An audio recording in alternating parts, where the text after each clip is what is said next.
Здравствуйте, дорогие друзья! Я приветствую вас на своем канале. Меня зовут Ирина.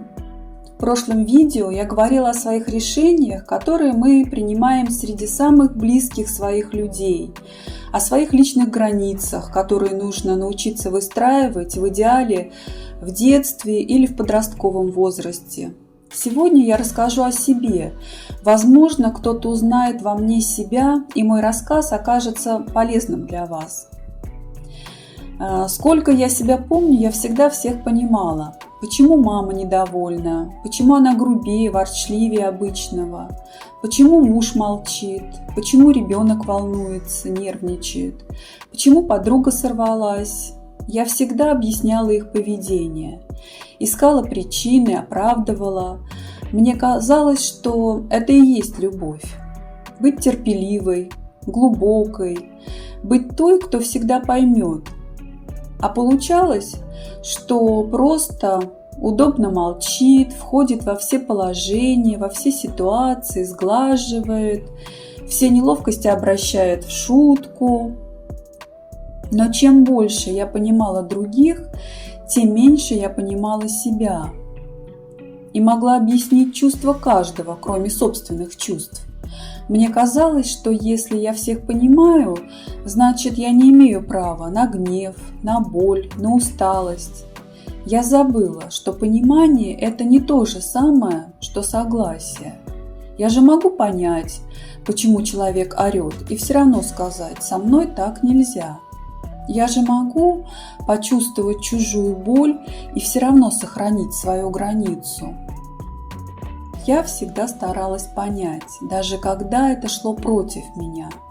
С мамой я пыталась быть мудрой, оправдывала, терпела, но когда поняла, что это разрушает меня, я просто вышла из ее жизни. Без скандала, без драмы, просто вышла. И тогда случилось то, чего я просто не ожидала. Она переключилась. Всю ту злость, которую раньше она срывала на мне, теперь получал тот, кто был рядом. И я впервые увидела правду. Речь никогда не была обо мне. Я просто была рядом. Достаточно близко, чтобы быть удобной мишенью. Это был первый внутренний поворот. Потом был еще один. Муж.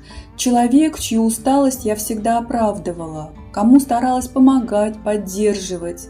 Я старалась быть приветливой, мягкой, не мешать. Сейчас понимаю, что ключевое здесь старалась, а вот не надо было стараться, надо быть собой. Он никогда не спрашивал, не задумывался, а как мне рядом с ним. И однажды на даче мне стало невыносимо. Я просто ушла в другую комнату, без крика, без объяснений, просто побыть с собой. И он молча, не тратя своих моральных сил, не попытавшись узнать, что со мной происходит, взял и отключил там отопление в моей комнате. Типа замерзнешь, сама придешь.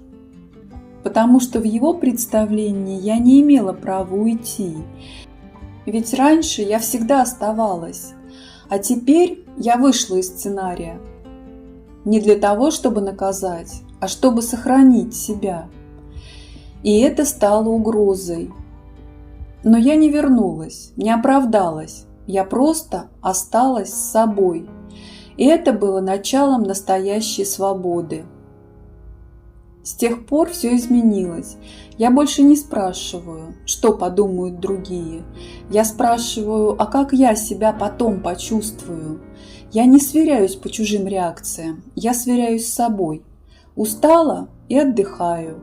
Не хочу говорить, молчу. Хочу уйти, ухожу. Это не борьба, это не месть, это взрослая забота о себе. Я все так же умею понимать, но теперь не вместо себя, а через себя. Может, ты тоже так жила, всех понимала, все терпела и все откладывала себя на потом, а теперь устала. Тогда просто сделай паузу, не громко, не демонстративно, просто остановись и спроси, а как мне по-настоящему? А когда почувствуешь ответ, не предавай его, потому что именно в этом и начинается твоя жизнь. Неправильная, не идеальная, а настоящая. И да, теперь я выбираю себя каждый день. Если вам откликнулось то, о чем я сегодня говорила, и хочется понять, с чего все началось, посмотри мой предыдущий фильм. В нем то самое первое осознание, почему мы так часто живем не своей жизнью, и что происходит, когда впервые ты задаешь себе вопрос «А кто я?». Ссылка будет в описании. Буду рада, если заглянете. Желаю вам прекрасного дня, отличного настроения. До новых встреч!